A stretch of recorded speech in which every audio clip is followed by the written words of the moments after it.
Buenos días, bienvenidos a todos a esta sesión, a esta grabación, a esta entrevista que vamos a hacer a un amigo que tengo desde hace unos meses porque estamos colaborando en un proyecto común que a ambos nos parece que es muy interesante y que ya os he comentado en otras veces, que es DIDE. Y vamos a hablar hoy con Ricardo Lombardero, que es abogado especializado en Derecho Educativo, acoso, ciberacoso y un montón más de cosas que os van a ser de interés, porque en el día a día muchos de vosotros en la consulta me planteáis las dificultades que tenéis a la hora de solicitar apoyos, ayudas, hacer gestiones con vuestro centro educativo, las cosas que os dicen que no son verdad, cosas que os dan de forma verbal pero no por escrito, en fin. Un montón de cosas que tenéis de dificultades en el día a día y que con un asesoramiento y una ayuda organizada, clarita y sencilla y sobre todo con información, seguramente podréis resolver. Así que quiero darle hoy la bienvenida a esta entrevista a Ricardo Lombardero, que como os digo, abogado especializado en Derecho Educativo, y darte las gracias, Ricardo, hoy por estar hoy aquí para resolver todas estas dudas que vamos a ir planteando y que creo que son de gran interés para todo lo que es no solo las familias en sí, sino toda la comunidad educativa en general.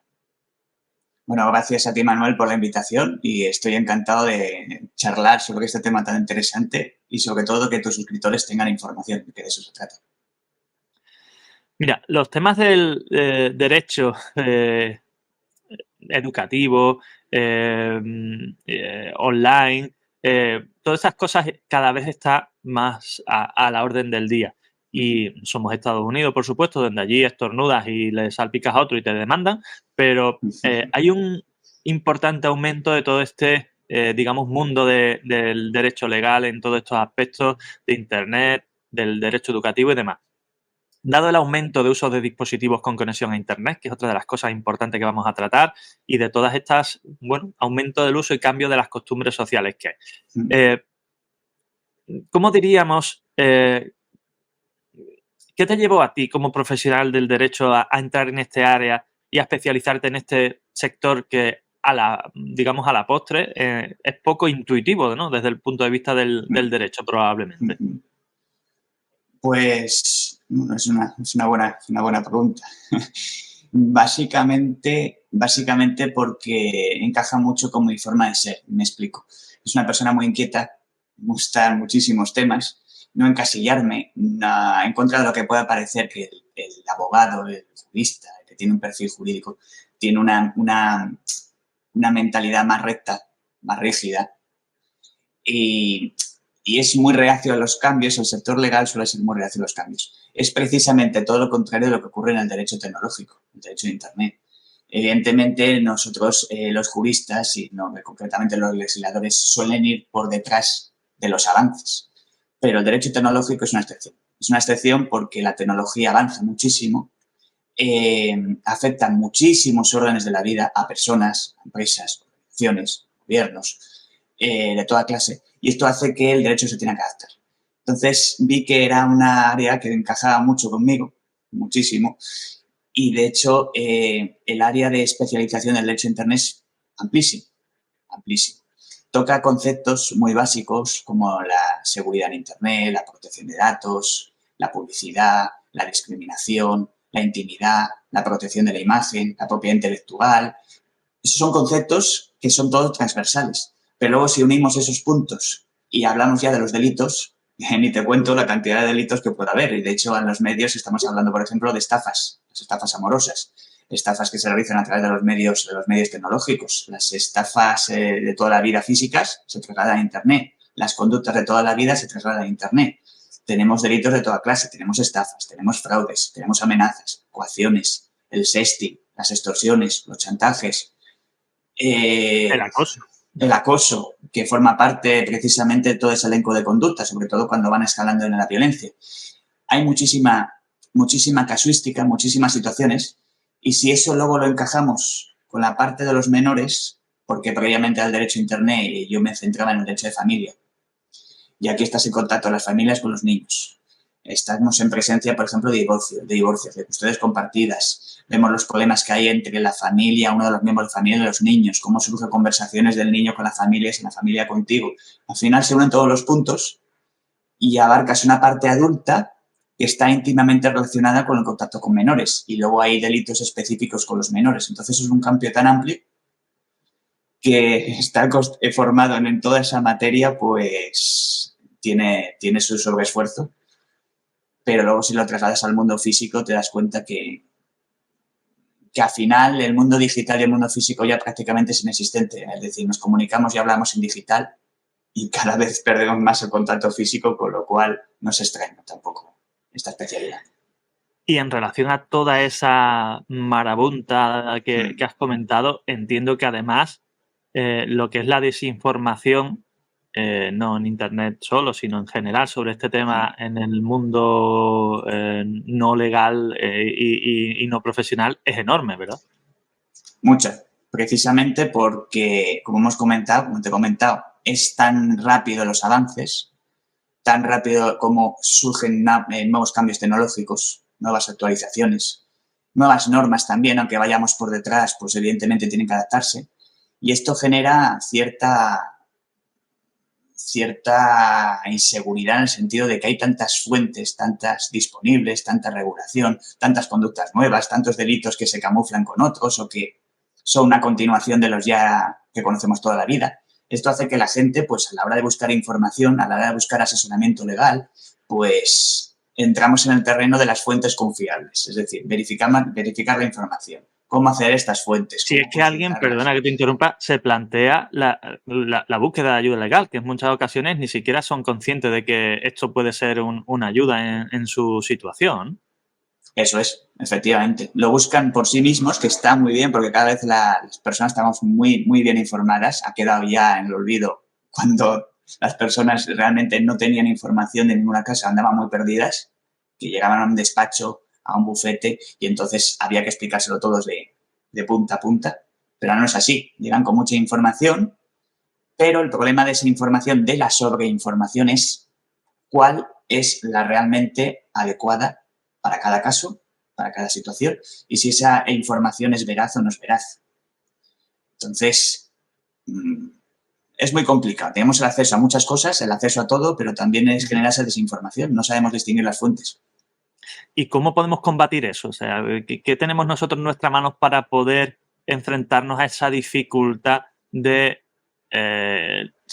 desinformación por sobreinformación, ¿no? Lo que hoy en día se ha llamado esto de la infoxicación, que a mí lo de los nombrecitos... Sí, no, eso pero es la realidad. Suena muy mal, pero se emplea mucho. Pues enlazando con lo que te he comentado, en primer lugar, elegir las fuentes confiables. Las fuentes confiables emplean un poco el sentido común, es decir, en lugar de preguntar a Google sobre un tema en concreto, buscar especialistas de esa rama. Hay muchas fuentes que se pueden obtener a través, por ejemplo, de la propia colegio de abogados, a través de fuentes jurídicas, a través de, buscando una determinada rama, salen un montón de profesionales especialistas. La gente ahora, igual que busca los viajes en Internet o cualquier cosa que lo planifica, va buscando las referencias del profesional, cuáles son sus trabajos, cuál es esa rama que trata, y a partir de ahí va tirando del hilo. Pero por otra parte es importante, y aquí es un punto interesante, porque esa desinformación yo diría que la podemos resolver de 3 puntos de vista. Uno desde el punto de vista personal como ciudadanos, otro desde el punto de vista de las empresas y otro desde el punto de vista de los gobiernos. Desde el punto de vista de los ciudadanos, está claro verificar esa información, acudir a fuentes confiables, buscar expertos, sobre todo a instituciones directamente, colegios de abogados, ahí tenemos fuentes, tenemos información y la gente normalmente no acude directamente al colegio de abogados, lo que hace es que lo busca todo por Internet, con lo cual empieza a modificar, a cambiar las cosas, a entremezclarlas y luego llegan al despacho pensando que conocen el asunto, pero es información que han obtenido de diferentes maneras y ya que entrar al detalle, muchas veces la información no es correcta. Otra pregunta antes de que siga con la parte de empresas e instituciones, Sí. ahora que has dicho eso. ¿Tú crees que como instituciones los colegios profesionales trabajan correctamente en ese sentido? Es decir, divulgan, informan y dan información suficiente y accesible para las familias y demás. No. No, hay precisamente una crítica. Es cierto que lo que tienen los colegios de abogados, quitando algunas excepciones, el Colegio de Abogados de Madrid, Valencia, de las grandes capitales, sí. Pero en general, en mi caso, por ejemplo, en Alicante, en otros sitios, en las ciudades de mediano tamaño, lo que ocurre es que cuando tú acudes al colegio, visualizas la página web, lo ves por áreas, lo ves por secciones, pero no es esa información, digamos, que no está del todo accesible al ciudadano, sino que parece que realmente está más accesible a nosotros los profesionales, los juristas. Entonces, el ciudadano cuando accede a esa área, pues le falta más información, se pierde. Quizás esa información había que adaptarla al lenguaje, no solo al lenguaje coloquial en un sentido amplio, sino hablando de, por ejemplo, de situaciones reales, noticias relacionadas que se podían hacer. Claro, eso requiere mucho trabajo informático, pero cuando el ciudadano busca una información, necesita contextualizarla. Mira, ¿sabes uno de los contenidos que a la gente más le gusta en mi día a día? Cuando cuento los casos que veo en mi consulta. Es decir, situaciones reales. Ejemplos prácticos efectivamente, ¿no? De sentirse eso identificado, es muy útil. de esto me pasa a mí, ese niño encaja con el mío. Eso generalmente no se hace en casi ningún colegio profesional y cuando se le presta ayuda al ciudadano no se relaciona situaciones. Yo puedo poner una noticia, es que es muy sencillo, resumirla y luego enlazarla para que el ciudadano, cuando lo vea, la persona cuando lo vea, pueda hacerse una idea más fija, una foto finish, una foto más fija de realmente lo que quiere preguntar, el caso que tiene. Porque sí que se podría hacer, aunque requiere un mayor trabajo y esfuerzo, pero ya sabemos que a veces en nuestras ocasiones en este país, cuando tenemos que remangarnos, parece que nos cuesta. Vale, y me decías, familias, sí. Instituciones... Empresas y gobiernos. Desde el punto de vista de empresas, esto lo he oído muchas veces, que debería ser que las plataformas tuvieran una concienciación más social, es decir, que la información engañosa, que hicieran una verificación y eliminaran contenido. Esto las plataformas no lo hacen. A no ser que sea por denuncia de los ciudadanos, no suelen filtrar el contenido inapropiado y muchas veces permanece en red durante muchísimo tiempo.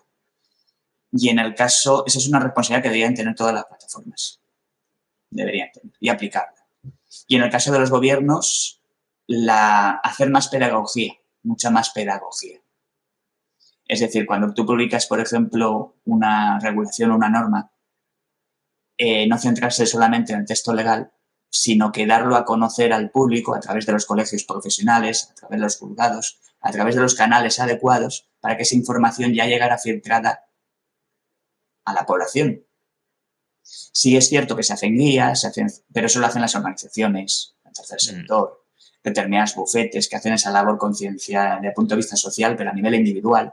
Falta que se desarrolle a nivel institucional y que realmente haya una escalada y que esa información que sale desde el punto de vista legal llegue a filtrar al ciudadano a través de las instituciones y que el ciudadano lo entienda.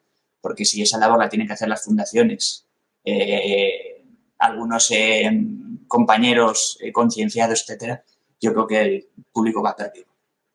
Sí, depende de la voluntad, de los recursos que haya y de muchas Exacto. cosas. Pero yo con un poco de voluntad, como tú dices, sería posible. Solo haría falta, pues, resumir lo que se publica. Y te iba a preguntar, ¿hay alguna cifra así llamativa en lo que se refiere a vulnerabilidad de derechos de la infancia, derechos educativos, medios y demás, que nos puedas dar para que seamos conscientes y los que nos escuchan y ven sean conscientes digamos, de la repercusión de lo que estamos hablando? Pues no dispongo así de unos datos, desde el punto de vista llamativo, datos concretos, ahora mismo no recuerdo, pero sí que te podría hablar precisamente de la pornografía. Por ejemplo. Por ejemplo. Yo siempre que hablo de este tema, que me parece muy dramático, desde el punto de vista del concepto de la palabra anglosajón, de gran repercusión, ¿no? Hay estudios que dicen que los niños empiezan a ver pornografía a los 8 años. Y esto tiene mucho que ver los dispositivos electrónicos. Totalmente. Además coincide, no es casual, no es baladí ese dato. Coincide con el momento en que los padres, las familias, acceden, conceden ese dispositivo móvil a los chavales. Y pretender que un chaval que no tienen la suficiente madurez, que obviamente tú eso lo entiendes muy bien, que llevan un desarrollo, el desarrollo neurológico, el desarrollo emocional, el desarrollo psicológico, es ponerle realmente como ponerle una pistola a un niño en la mano. No nos ocurriría jamás que un niño accediera a armas. Sin embargo, los dispositivos móviles sin supervisión, sin control y sobre todo en la edad adecuada, supone un auténtico arma. Es decir, es como también meter a un Bueno, niño de en un hecho, coche, en un bólido y ahora conduce. Se asocia mucho el uso inadecuado y la presión a través de dispositivos electrónicos, este ciberacoso y demás, con el suicidio. O sea, que al final es un arma directa, pero de hecho, esto es algo, lo que tú has dicho es importante, es algo que yo les repito mucho a las familias, ¿no? Yo tengo 43. ¿Cuántos años tienes tú? Que no me acuerdo de memoria. 47 y en abril cumpliré 48. O sea que ya... Vale. Bueno, cuando tú y yo éramos pequeños, éramos chavales, cometer un delito era muy complicado. Es decir, ¿qué podíamos hacer con los recursos que teníamos? Es decir, pues como no te chocaras con una bici, no rompieras el cristal de alguien con un balón y demás. Bueno, en fin, es decir, no cumplir las normas tenía unas consecuencias, bueno, sí, si cruzabas la carretera, bueno, unas cosas así básicas. Pero es que hoy en día, con un móvil y un dedo, reenviando una imagen o algo que no debes, estás cometiendo un delito. Y la gente no es consciente de eso, que su hijo en su habitación, con un móvil, con el ordenador, con lo que sea, puede estar cometiendo delitos. Otra cosa ya, que sería para hablar en otro momento y con otra tranquilidad y demás, que esto ya te lo plantearé en algún momento, es esto de que los menores sean inimputables, que eso ya es otra historia. ¿Qué sociedad estamos creando donde a los niños se les puede decir que da igual lo que hagan, que no tendrán consecuencias, incluso si matan o violan? Pero bueno, esto ya es un tema que, como bien sabes, da para mucho, pero bueno. Sí, pero el tema, por ejemplo, del acceso a la pornografía, acceso y consumo de la pornografía, sobre esa cifra llamativa, de cabeza no sé los datos, pero son espectaculares porque cada vez aumenta más. Eso genera dependencia, adicción a las tecnologías, trastornos asociados de todo tipo. Y se está preparando una ley, o se habla de preparar una ley para controlar ese acceso, pero bueno, también hay mucha demagogia en este sentido porque las leyes, por mucho que tú incluyas una letra y si no hay recursos detrás de la publicación de una ley y no hay pedagogía y no hay formación y no hay profesionales. El papel aguanta todo, pero después el padre el que tiene que gestionar el móvil, la tablet y demás. Queda muy bien desde el punto de vista político, ojo que no estoy haciendo una crítica desde el punto de vista político, que hay que hacer, pero antes de hacer hay que establecer una estructura. Hay que pensar en cómo aplicar eso. Exactamente, no publicar por impulsos, no generar leyes por impulsos, porque esto genera muchas dudas en las familias, mucho lío en los profesionales. Yo creo que hay que poner más sentido común, pero... Mira, y entrando ahora un poco más de lleno en este tema y entrando en la parte de violencia infantil, ciberbullying y demás, que podemos decir que es el meollo del asunto, se ha movido mucho últimamente a través de un grupo de WhatsApp que crean unos padres para gestionar o concienciar sobre el tema del uso del móvil en sus hijos, todo este tema. De hecho, incluso salió un programa en Salvados en diciembre tratando todo esto. Una pregunta específica que yo ya respondí en las redes sociales, ya tengo mi opinión al respecto y además de esto podemos hablar con mucho detalle. Te voy a hacer la pregunta, pero antes te voy a hacer yo un apunte, ¿vale? La pregunta es, ¿crees que un niño de 12 años está preparado para tener un móvil? Esto desde el punto de vista legal. Evidentemente se hace la respuesta, pero ¿cuál es la cuña? Nosotros, en mi centro, el año que viene cumple 10 años, es su aniversario. Entonces, una de las cosas que queremos es hacer muchas actividades que generen impacto. Y, de hecho, tenemos pendiente poner en marcha una campaña que se llama Pantalla Cero protege su cerebro. Y se llama así porque el uso de dispositivos electrónicos repercute negativamente sobre el desarrollo neurológico de los niños, afecta su proceso biológico a nivel madurativo. Esto, evidentemente, cuanto más temprano se empiece a usar, más repercusión crea. Pero como se habla de los 12 años como el límite de el menor maduro y todas estas historias que hay, entre comillas, lo de historia, desde el punto de vista legal, judicial, etcétera, que yo también tengo opinión al respecto. Es decir, un niño de 12 años no será maduro nunca. Otra cosa es que tenga una opinión más o menos formada, pero no creo que esa edad sea una edad madura para muchas cosas, ¿no? ¿Cuál es tu opinión al respecto de esto? A ver, te voy a dar una opinión formal, políticamente correcta, y luego mi opinión personal, estrictamente personal, para que veas la diferencia. Opinión formal. A ver, desde el punto de vista legal, la cuestión de si un niño de 12 años puede acceder o no puede acceder a un móvil, no tenemos... Eso lo deberían decidir las leyes y reglamentos legales y ahora mismo en España no existe una edad legal que permita a un niño en qué momento puede acceder a un móvil. Entiendo por ahí. ¿Eso qué quiere decir? Que, como siempre, la responsabilidad recae sobre los progenitores y los tutores legales. Eso sería la opinión legal, que es muy sencilla. Opinión desde el punto de vista pedagógico. Te voy a volver a parar y me perdonas porque hace poco, bueno, hace unos meses participé en un congreso que trataba sobre abandono y uno de los temas, bueno, el tema que me tocó exponer fue repercusiones neurológicas y neurobiológicas del abandono. Y como todo el tema del abandono en sí está muy trabajado, es decir, abandonar a un niño, un proceso de dejación de funciones y demás, yo lo planteé desde una perspectiva un poco más amplia que hablaba sobre no atender las necesidades de un niño. Y como un niño necesita una serie de cuidados y uno de ellos es la supervisión de sus padres, su desarrollo nutricional, emocional, etcétera, desde un punto de vista legal y también ahora tu opinión personal, no supervisar el uso de dispositivos electrónicos de un niño hasta el punto que yo veo en la consulta niños que durante la pandemia han estado 8, 10 o 12 horas con dispositivos electrónicos, ¿podría considerarse una situación de abandono cuando esto repercute directamente en el desarrollo del niño? Sí, porque ahí entramos dentro de los derechos de la infancia y estamos hablando también de la negligencia familiar. Eso es el descuido o negligencia familiar que repercute directamente en el abandono. Por ejemplo, cuando a un niño no se le presta la debida atención, cuando no se le presta cuidados sanitarios, educativos. Eso está dentro del campo de la negligencia, de lo que también se llama descuido emocional. Y es uno de las, digamos, del tipo de violencia a la infancia que la propia Ley de Protección Integral contra la Violencia Infantil, que creo que data de julio del 2021, o sea que es muy reciente, lo amplía el concepto de violencia hacia la infancia y uno de esos conceptos es el que comentas. Evidentemente, claro que es denunciable y claro que es un delito. Que hay mucha gente que se refugia, entre comillas, en yo no tenía conciencia del daño que esto podía hacer. Digo, pues vale, tú no te habrías podido tener conciencia, pero en fin, la repercusión... Pero falta de supervisión, sí. La falta de supervisión y cuando llegan a tu consulta, la has comprobado, esa falta de supervisión no es puntual, sino es continua a lo largo del tiempo y tiene que ser una falta de supervisión muy grande para que el niño haya llegado a esa situación, en el sentido de que, que te cuidan los dispositivos tecnológicos y nosotros pasamos olímpicamente.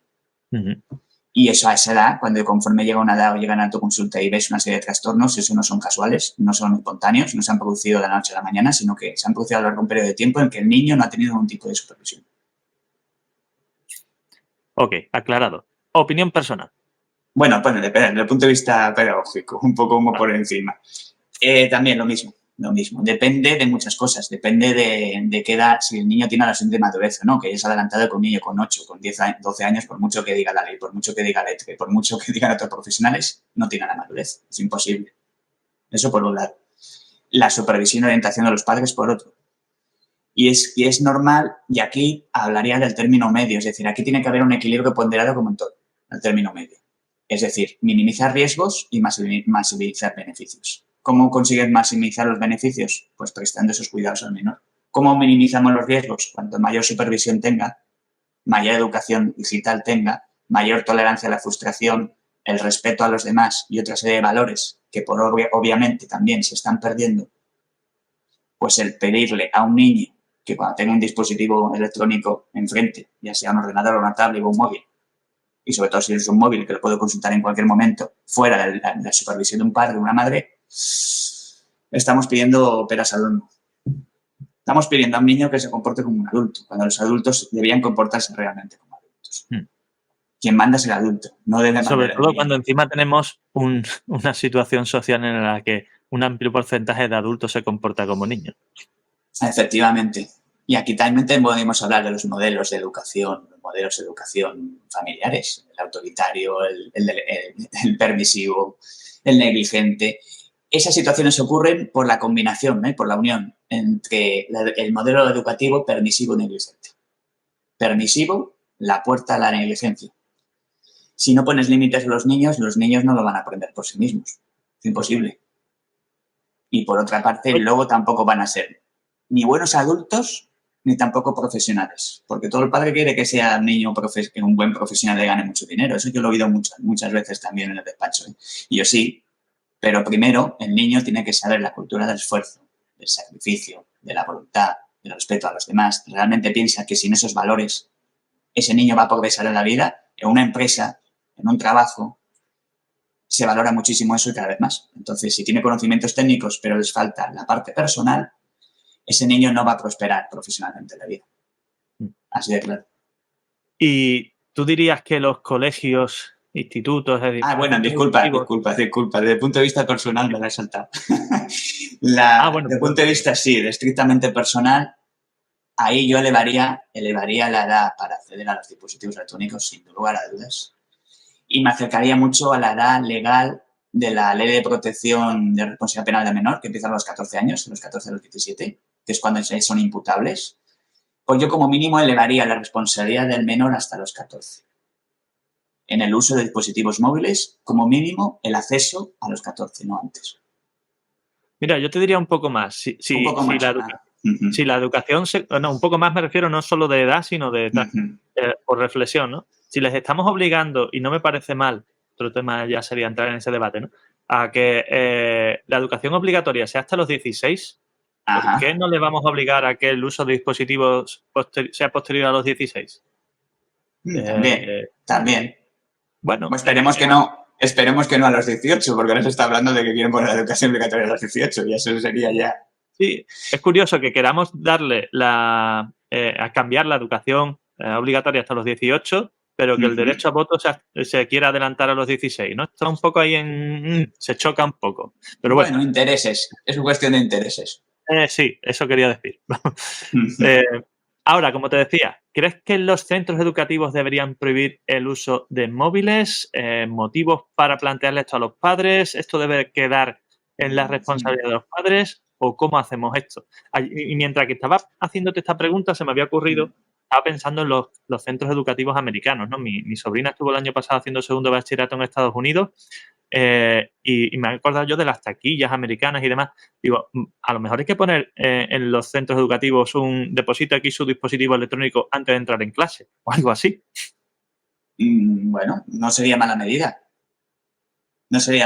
Bueno, tendríamos un poco al conserje del colegio loco, pendiente de los chavales cuando entren en el aula, en lo que es en el cole, pero sí, porque se pierde también mucho tiempo de cuando entras en el aula, que todos los niños tienen los móviles y el profesor detrás de ellos para que alimenten los móviles. Yo creo que sería una buena opción. Pero volviendo a lo que preguntas, volvemos otra vez a lo mismo. El equilibrio, el término medio, la ponderación. Es cierto que, como cualquier aspecto de la vida, depende del uso que des a las cosas, depende qué uso des, tendrás un resultado u otro. Aquí hay argumentos a favor y en contra. Podemos tener argumentos a favor de prohibir el uso de los móviles y podemos tener argumentos en contra. Si ponemos argumentos a favor, hay varios. Los podemos resumir, por ejemplo, que en contra de la prohibición, en contra de prohibir el uso, de que son una herramienta educativa. Podemos acceder a muchos recursos a través de los móviles y, de hecho, los centros educativos utilizan los portátiles, utilizan el acceso a los dispositivos para trabajar con ellos con fuentes y trabajar con ellos digitalmente. También les generan habilidades digitales. No olvidemos que cada vez las herramientas digitales y toda la tecnología son las herramientas del presente y van a ser las herramientas del futuro para cualquier trabajo. Y los chavales ya van incorporados con esa habilidad. Y la comunicación les prepara para el futuro. Pero luego viene la parte precisamente contraria. Generar desigualdades. No todo el mundo tiene acceso al móvil. No todos los niños tienen acceso al móvil. Y esto podría generar, pues, imagínate, problemas en el aula en el sentido de discusión. Ya discutíamos antiguamente por las marcas. Cuando alguien llevaba una zapatilla de una marca, pues ahora son los móviles. O, por ejemplo, el problema de salud mental, que sí genera adicciones tecnológicas, genera adicciones. Y esto genera un problema de salud. Perdona, de hecho, una adicción a dispositivos electrónicos o al uso de Internet que ya está catalogado como tal dentro del DSM, Manual de Sí, ya está. Ha costado, Ha costado, pero ya está catalogado, sí. Así es. Así es. Las adicciones ya están catalogadas como un problema de salud mental. Pero todavía quedan muchos especialistas, ¿eh? No hay tantos. Y te iba a preguntar, ¿el control parental es útil? ¿No es útil? ¿Qué, cómo, de qué manera? Se habla mucho del Family Link, de aplicaciones, de tal, pero la gente no lo sabe gestionar, sinceramente. Yo me ocupo de revisar en la consulta el uso de los dispositivos electrónicos, es decir, duración, horarios, aplicaciones y demás, y la mayoría de las veces cuando los reviso, los padres me miran y dicen, ¿y eso dónde se mira? Digo, bueno, que hasta que un chaval yo tenga que explicarle a los padres dónde miro el bienestar digital o el tiempo de uso, según sea Android o iOS, del aparato móvil de su hijo, es muy chocante, pero es lo normal, Hombre, obviamente, igual que todo lo hemos comentado anteriormente, el control parental es muy útil si hay una supervisión. Porque si pretendemos corregir al niño sin la supervisión previa y sobre todo si que nosotros seamos el ejemplo, porque ellos, aunque no nos digan nada, no nos observan y son, perdón por la palabra, pero son chantajistas naturales, lo llevan en vena y saben perfectamente con quién se tienen que posicionar, si con el padre, con la madre, con los abuelos. Saben perfectamente dónde tienen que pulsar. Entonces tiene que haber una unión en la familia, padre, madre, núcleo familiar, abuelos.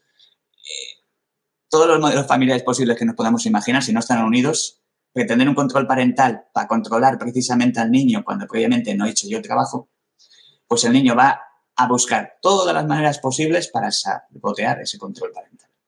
Es cierto que este control es muy útil a los padres, monitorizan la actividad de la red, filtran contenidos inadecuados para la edad, es muy útil, pero no es una solución única, tiene que ser una solución completa a acciones previas, como son precisamente educarles desde pequeños. Mira, te pongo un ejemplo. Si yo tengo, por ejemplo, una mascota, mi hermano tiene 2 gatitos. Y aunque los gatos no se les educa igual con los perros porque son más rebeldes y tienen un espíritu más libre, hay que poner límites. Y decirle lo que se puede hacer y lo que no se puede hacer. Yo tengo un gato y creo que está ahí dentro de una... Tengo un mueblecito esto de Ikea de 2x2 y he comprado una cajita de esta de felpa, o de fieltro, mejor dicho, que se encaja ahí y que pone My Home, My Rules. Y con un huequecito para que entre y un cojincito. Y le encanta. Sí, son... es decir, yo siempre digo que a los niños hay que tratarle un poco como animales, aunque suene feo. Es decir, cuanto más al principio, sí, cuanto más pequeño, sí, pues el premio recompensa, el premio no sé qué, distinto. Menos paciencia, estímulos positivos, efecto, eso es. Claro, eso es. Tienes que crear ese proceso hasta que el niño es capaz de ser suficientemente autocontrolado, autorregulador. Y si haces eso con los animales, igual que con los niños, funciona bastante bien. Sí.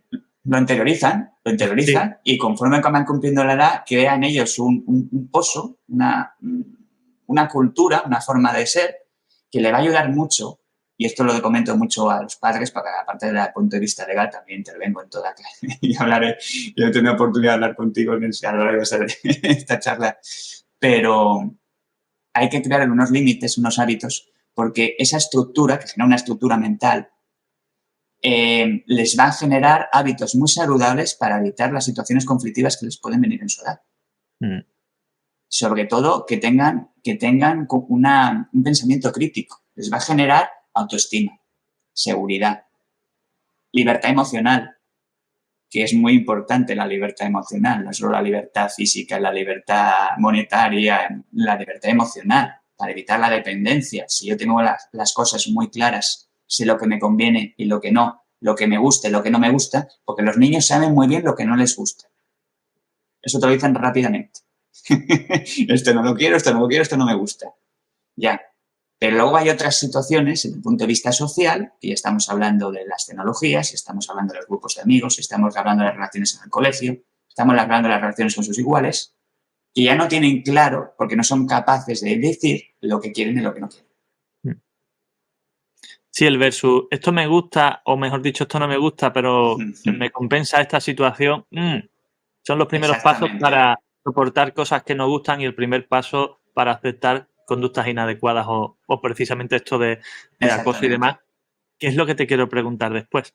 ¿Cómo prevenimos, bueno, a nivel de prevención de acoso, ciberacoso, sobre todo a nivel digital y demás que estamos hablando, qué medidas serían las principalmente recomendables para minimizar este riesgo? Porque, claro, hablamos de prevenir, diría minimizar, porque ese riesgo siempre va a estar presente, ¿no? Pues, en primer lugar, la educación, la concienciación, vital, desde pequeños. Si por ejemplo, los padres, las familias en general, para educarlos, aunque yo diría en algunas ocasiones para que se callen, pero bueno, utilizas pantallas adecuadas a su edad, con juegos, con contenidos interactivos que vienen muy bien, pero supervisados por un profesional, no por los padres en sí o por el fabricante cuando tú acudes perfectamente a una tienda, etcétera, que te dice el dispositivo que quiere vender sin saber realmente la formación, lo que lleva detrás, sino asesorarse por psicólogos especialistas que van acompañando en el desarrollo emocional del niño para saber qué juegos o qué actividades son las más adecuadas para ellos. Hay que utilizar los profesionales, que los tenemos y muy buenos. Luego, establecer reglas de uso en Internet, lo mismo. Hay que establecer límites. Hay que usar también las herramientas de control parental de forma complementaria, siempre y cuando se hayan establecido esos límites y haya una comunicación fluida con el niño y con la niña.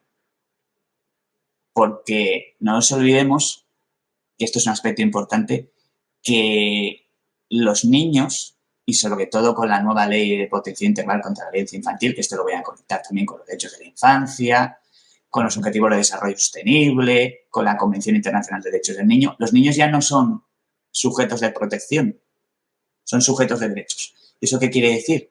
Que un niño tiene una serie de derechos y uno de ellos es el derecho de participación. Significa que el niño debe participar en todas aquellas actividades en las cuales se vea involucrado, porque van a ser actividades que vayan dirigidas a su desarrollo, a su bienestar, y por tanto el niño tiene también la oportunidad de valorar qué es lo que quiere y lo que no quiere.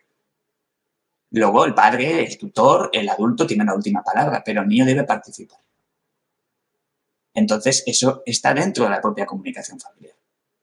¿Por qué? Porque esto genera precisamente un hábito en el menor para que pueda confiar en los padres, que sepa que puede contar con ellos, que se hablan de muchas cosas, pero sobre todo que le escuchen. Entonces, sin esa participación en la familia, que se comuniquen con él. Y esto conecta con los derechos de la infancia, pero que no es algo extraordinario, que parte otra vez del sentido común, pero que tampoco se aplica. El ordeno y Yo mando. siempre le digo a los padres, porque muchas veces yo en la consulta le pregunto cosas a los niños, ¿cómo estás? ¿Eres feliz? De hecho, preguntas abiertas les cuesta mucho responder, pero se las pongo cerradas. Del 1 al 10, ¿qué nivel de felicidad dirías tú que tienes? Del 1 al 10, ¿cuáles son los problemas? No sé qué. Bueno, si me dices 7, ¿qué tendría que ocurrir para que en vez de 7 fuera 10? Tal. Muchas veces los niños contestan cosas y los padres me miran y dicen, pero si yo no consigo que me diga nada. Llega del colegio, le pregunto cómo te ha ido el día, me dice, bien, da igual lo que le pregunto. Digo, claro. Claro, una pregunta así es normal que te des esa respuesta. Efectivamente. Claro. Es decir, ¿cómo te ha ido el día? Pues tú encuentras a alguien por la calle y dice, ¿qué tal? ¿Cómo estás? Dice, bien. Como la Navidad, ¿no? Dice, ¿qué tal? ¿Bien?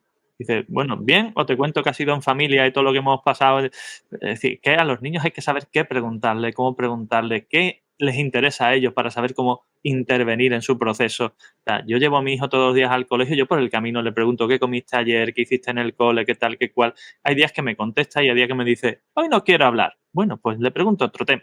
No sé. Pero te lo dice. Pero te lo dice. Pero es que nos podemos ser unos padres que llevan a sus hijos como si fuera un transportista, ¿no? Tenemos que ser hijos, o sea, padres que están comunicándose con sus hijos.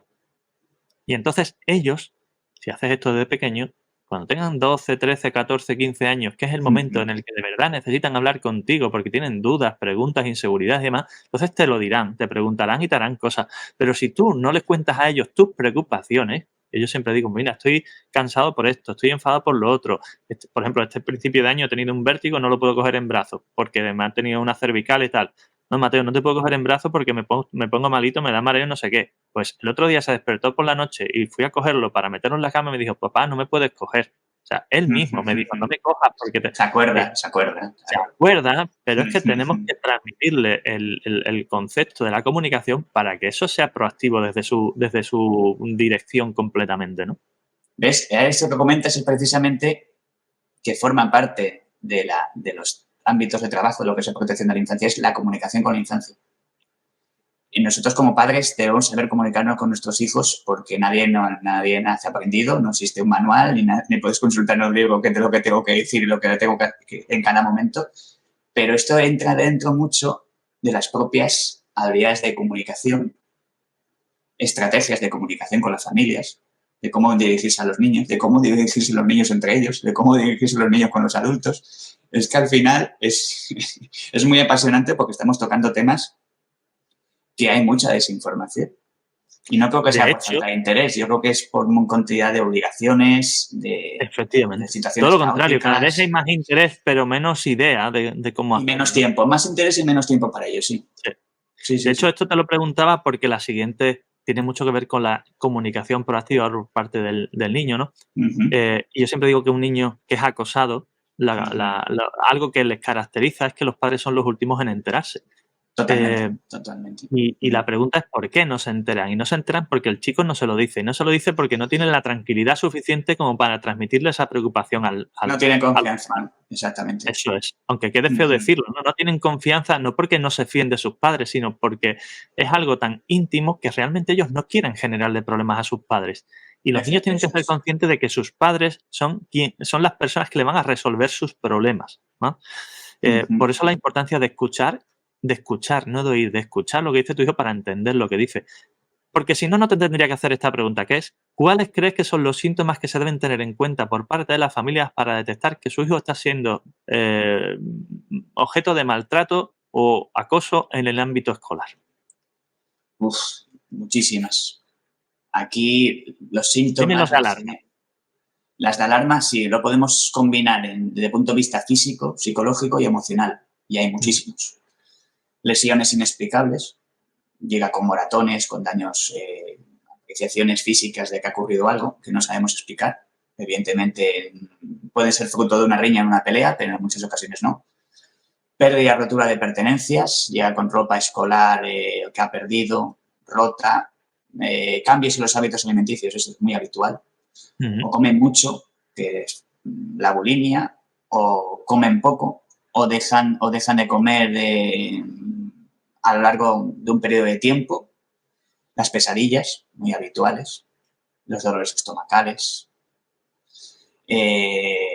la pérdida de interés por las relaciones sociales y por los hábitos que desarrollaban normalmente, el aislamiento social, incluso el temor a quedar con otros con amigos. Cuando antes se veía feliz y contento, pues es muy habitual que suela encerrarse en sí mismo y no quiera relacionarse.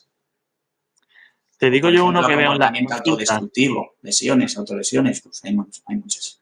Te digo yo uno que ve en las consultas con frecuencia que los padres no se plantean porque generalmente asocian esto a problemas del propio niño, ¿no? Que es Ujú. la irritabilidad y la mala conducta. Es decir, un niño que de repente, un Eso niño es. tranquilo, relajado, de Ujú. repente empieza a Sí, tener conductas sí, agresivas, sí. violentas, irritable, todo el día enfadado, tal y cual. Muy habitual, Los muy padres habitual, dicen, sí. este niño se está portando mal y nada, el niño castigado. Mm. Y realmente el problema es que hay algo en la escuela, ¿no?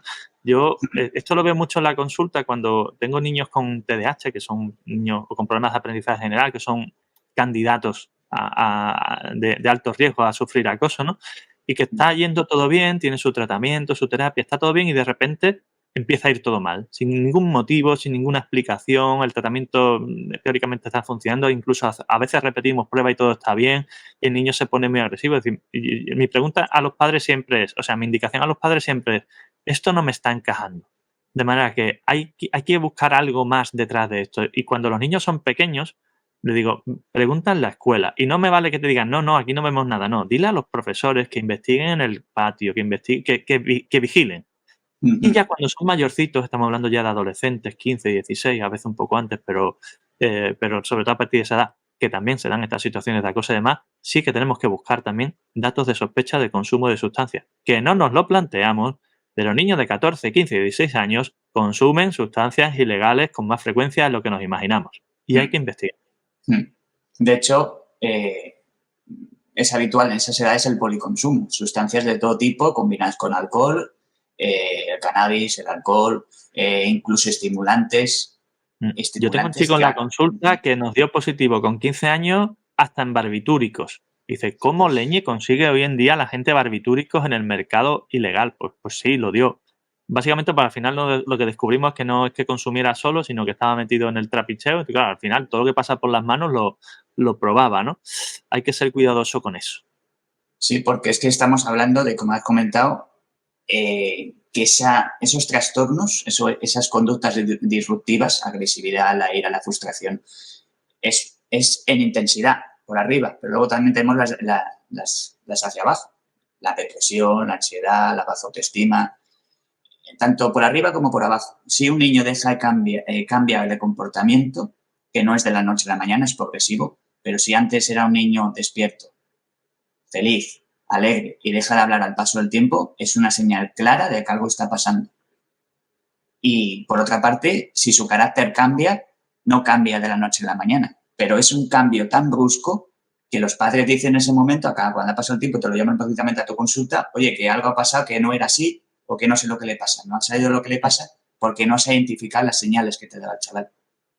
Que aunque no te diga nada, si a los padres les enseñamos a identificar esas señales, la mirada huidiza, que me mira hacia otro lado, que no está atento a lo que dices, que de repente, por ejemplo, pasa mucho tiempo en la habitación, o todo lo contrario, que no quiere estar en casa, o utiliza, por ejemplo, los dispositivos de manera obsesiva, porque esto es muy habitual que, aunque estén siendo acosados o experimenten ese proceso de acoso durante un tiempo, ellos no pueden parar de mirar qué es lo que dicen de ellos en Internet, en las redes sociales.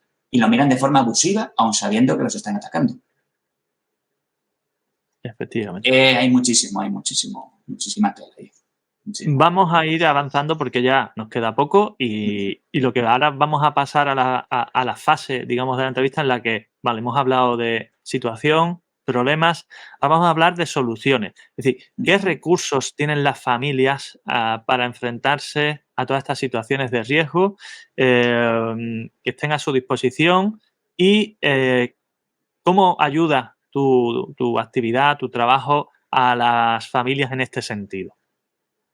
A ver, en cuanto a los recursos, las familias tienen muchísima clase de recursos, pero lógicamente, igual que el acceso a Internet, toda la información está ahí. Lo que pasa es que hay que buscarla y está muy segmentada. Es cierto que pueden acceder a contenidos gratuitos y en línea, disponibles para el público en general, en numerosas organizaciones. UNICEF tiene recursos muy útiles y muy interesantes. La Fundación ANAR también. La Agencia Española de Protección de Datos, muy útil, publica muchísimo y es muy activa. Tiene guías de todo tipo, tiene canales de preguntas y respuestas, puedes acceder a información, consultar incluso si lo deseas. La Fundación Mutuo Madrileña también. Hay muchísimos recursos, muchos. Desde el punto de vista didáctico y desde el punto de vista pedagógico y del acceso a información, iba a entrar en eso. Para información y divulgación, sí, pero cuando hay un problema, esto ya requiere, imagino, no sé, requiere una intervención específica, personalizada y profesional, ¿verdad? Sí, tenemos el marco general que publican estas guías y esta información, pero luego hay que contextualizar, hay que ponerlo sobre tapete, las cosas claras y hay que poner a un profesional, evidentemente.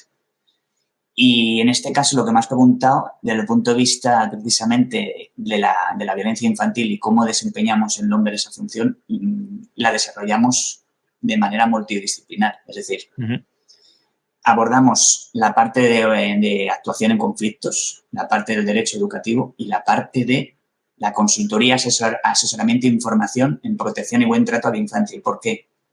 Porque es muy importante que las familias identifiquen las señales de alarma, sepan cómo se comportan los menores, cuál es el lenguaje de los menores, cómo se relacionan entre ellos, cuál es su comunicación. ¿Para qué? Pues para que si el padre o la madre desean acceder al menor, quieren consultar, quieren que esa información, que el menor se la comunique, les pueda decir, tienen que hablar en su idioma, tienen que saber de mediación, de negociación, de cómo acceder al menor para obtener esa información, para que el niño te lo vaya comentando poco a poco y tenga esa seguridad. Porque es muy difícil, si no sabes las estrategias adecuadas, como os hemos comentado, poder llegar al menor, poder conectar con él, incluso aunque seamos el padre y la madre. conectan mejor los usuarios que nosotros como padres. Nosotros tenemos que salvar esa barrera y saber cuáles son los conflictos, cómo se desarrollan, cuál es el lenguaje de la violencia, cuál es el ciclo de la violencia y cómo encaja todo eso en el ámbito de un centro educativo. Porque en un centro educativo hay toda clase de violencia, de todo tipo. Racismo, xenofobia, violencia entre parejas jóvenes, acoso, ciberacoso, agresiones sexuales, maltratos. Hay de toda clase. Y todas ellas van interrelacionadas muchas veces. Entonces, ¿qué tenemos que hacer? Saber cómo funciona un centro educativo por dentro, cómo se estructura desde el punto de vista legal un centro educativo, qué es lo que debe tener un centro para evitar esas situaciones. Y esto encaja con la consultoría, asesoramiento e información a la infancia. Es decir, un centro educativo debe cumplir una serie de reglas, muchísimas. Debe de tener protocolos, debe tener procedimientos, debe formar a todos los integrantes del centro, debe tener también saber identificar cuáles son entornos de riesgo, debe tener un canal de comunicación. Si toda esta información lo trasladamos a las familias, dispondrán de muchos recursos para luego poder dirigirse a un centro y saber dónde falla. Entonces, esto es una cadena muy larga. Cómo hacerlo y cómo actuar en caso de que su proceso no esté siguiendo, digamos, la orientación adecuada, ¿verdad? Exactamente. Y luego está el palo opuesto. Luego está el centro educativo. El centro educativo también debe saber qué normativa interna debe disponer, procedimental, de intervención. ¿Para qué? Para evitar esas situaciones. Porque es un camino... Encontramos familias que piden ver los exámenes y no les dejan. Familias a las que le quieren obligar casi a ir al aula específica porque su niño tiene dificultades y no Esas son situaciones propias de las relaciones jurídicas de un centro con las familias y con todo el entorno, claro. Situaciones específicas. Situaciones en las que, como la información que ha aportado la familia no es por registro, no queda constancia, la respuesta que ellos le dan es verbal sobre si un informe privado es válido o no. O sea, una serie de cosas que veo yo en el día a día que te llamaría, vamos, que pondrías el grito en el cielo si te contara con detalle. Pero bueno. Hay muchísimas. Por eso yo, desde el OMBER, evolucionamos en eso.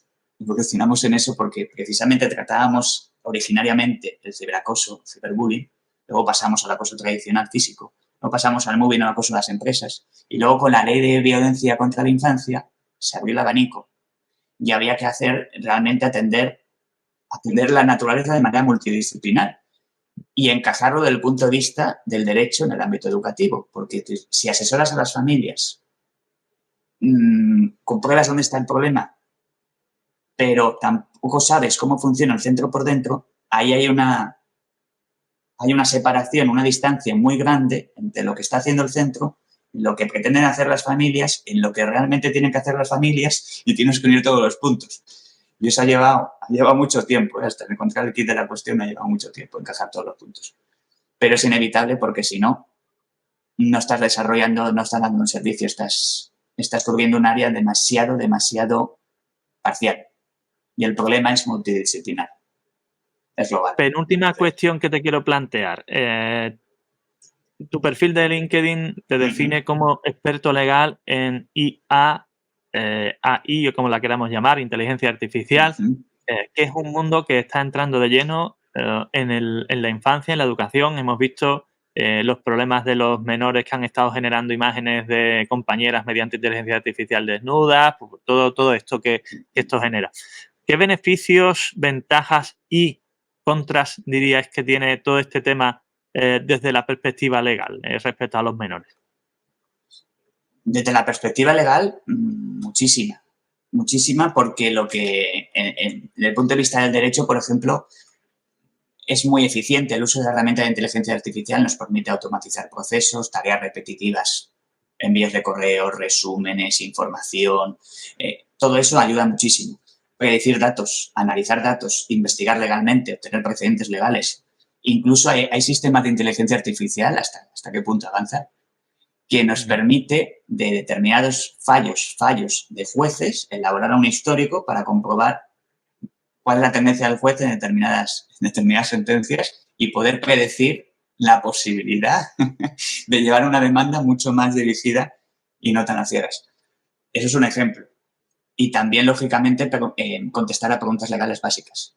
esa información que consultan los padres, etcétera, te permite contestarlas para luego desarrollarlas. Ahora bien, la pregunta que planteas desde el punto de vista de los menores es muy interesante porque la inteligencia artificial todavía no hemos llegado a ese punto que ayuda a los menores, pero se está hablando de ello, en el sentido de que esta inteligencia artificial pueda monitorizar la red, pueda ayudar a filtrar el contenido inadecuado de la misma manera que lo hacen los controles parentales, lo haga la inteligencia y cuando el niño busque la información, esa información aparezca. Con sistemas integrados en el propio ordenador, en los propios dispositivos. Con lo cual, cuando el niño busque esa información, no la va a encontrar. Eso es muy interesante. O a lo mejor, más que no encontrar, a decir, esta información no te la voy a enseñar. Efectivamente, eso es muy interesante. También pues, se está hablando de que pueda ayudar a detectar el ciberacoso, es decir, a que conozca los patrones, es decir, esos signos que hemos hablado, que los pueda detectar en la red. Incluso, y lógicamente, ayudar a la personalización del aprendizaje, pudiendo ayudar a que se adapte a cada ritmo y aprendizaje de cada niño. En definitiva, la seguridad en línea. Eso se está hablando, no ha llegado, pero se va a tener que hacer más. Como utopía, más pronto que tarde. está bien, ¿no? Bueno, requerirá tiempo porque a la inteligencia artificial, como son algoritmos, hay que darles mucha información y aquí estamos hablando de los riesgos de la inteligencia artificial, la privacidad, la confidencialidad, la protección de los datos, los sesgos, los llamados sesgos, porque son humanos los que crean esos algoritmos. Entonces, puede que los creen con determinados prejuicios, razones discriminatorias, sexistas, xenófobas. Entonces, hay que realizarlo con carácter ético. Y por eso no es tan sencillo. De hecho, se está intentando regular. Desde el punto de vista de Europa, se está intentando crear un reglamento de inteligencia artificial que saldrá a mediados de este año, pero que habrá que desarrollarlo y hasta el año 2026 no va a estar totalmente definido. Ok, vamos a hacer la entrevista con preguntas que le estamos haciendo a todos los compañeros que estamos entrevistando, que son ya más personales que otra cosa y que son para un sí o un no, más o menos. Después me explicas el por qué si quieres, ¿no? ¿Café o té? Antes, cuando era más joven, me gustaba el té, ahora café. Yo creo que es que como llevo tantas cosas encima, necesito el café para subir el ritmo. Café. Vale. ¿Mar o montaña? Uf. Me gusta mucho la montaña porque yo nací en Oviedo, en la comunidad de Asturias, y ahí la naturaleza me encanta, el campo, los senderos, perderme por los valles, por las montañas, escalar la montaña. La playa me gusta sobre todo para nadar. Me encanta mucho nadar y yo me tiro al agua, empiezo a nadar hasta me encuentro una boya y vuelvo. y me encanta. Y antes jugaba mucho en la arena cuando era más joven con el balón, constantemente. Ahora ya no tengo idea para jugar en la arena. Pero me tiro por la montaña. Me encajo por la montaña. Vale. ¿Lectura o deporte? Es que son preguntas complicadas. Antes deporte, ahora lectura. A ver, deporte debía practicar más, ando muchísimo, mucho. Pero debía practicar más deportes activos. He practicado deporte toda mi vida, pero cuando cumples años ya te vuelves más perezoso. Diría que la lectura. Leo muchísimo. Ahora te meto otra que no está aquí en el guión que tengo previsto, que es PC o Mac. Esta es por curiosidad propia. ¿Cuál? PC o Mac. O sea, Apple o Windows. No, Windows, prefiero Windows. Vale. ¿Comida favorita? Comida favorita, ostras. Me gusta mucho comer, y viniendo del norte más todavía. Pero ya que estoy en la zona de Comunidad Valenciana, me voy a adaptar por la paella. ¿Anécdotas más divertidas en familia?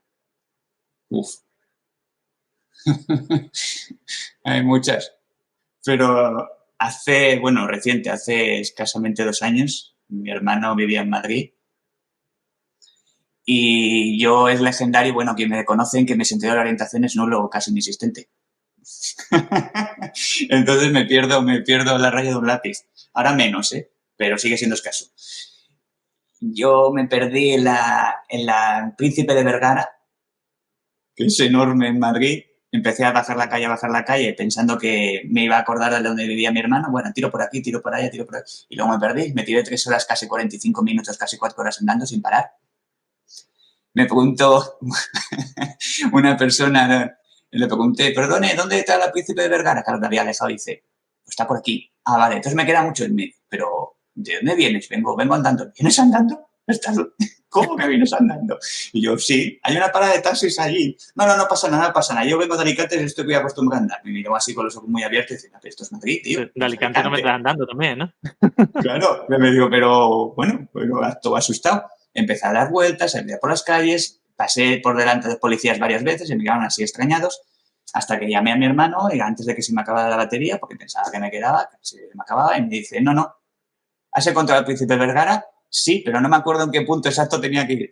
Recórretela entera porque estás en el último extremo, no te queda más remedio.